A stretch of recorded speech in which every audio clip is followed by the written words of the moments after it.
Icelandair fær ekki lengur að einoka hraðleið fyrir valda farþega í vopnaleit í Leifsstöð. Iceland Express samdi í dag að allt að 15% farþegaflugfélagsins fáið að nota hliðið.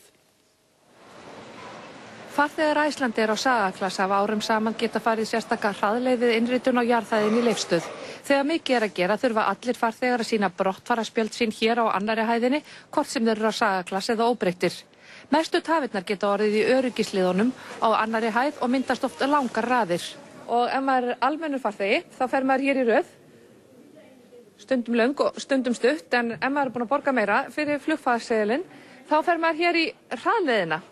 Skýrt hér inn í vopnaleit og það tekur enga stund. Þessi hraðleið er tilraunaverkefni í 2 mánuði á vegum flugstöðvarinnar, lögreglu Suðurnesja og flugmálastjórnar á vellinum en gerðað frumkvæði Icelandair.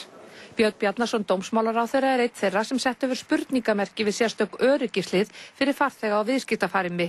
Í þess á að gilda sama regla og í skattamálum, það er að fjárhagslegt svigrúm nýtist til að lækka skatta á öllum en ekki ívilna sumum, segir hann á heimasíðu sinni. Eftir ábendingu frá lesanda tekur Björn fram að svona öryggislið megi finna í Amsterdam. Þau kunna reyndar vera að finna víða á alþjóðaflugvöllum.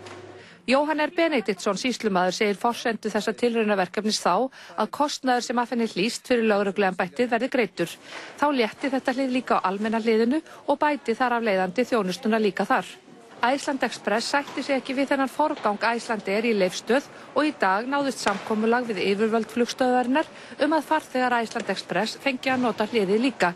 Ekki er sérstakt viðskiptafarimi hjá flugfélaginu en þeir sem kaupa auka þjónustu hjá því eins og til dæmis ákveðin sæti í vélum þeirra fá að nota hraðleiðina. Áætlað er að það séu 10 til 15% farþega flugfélagsins.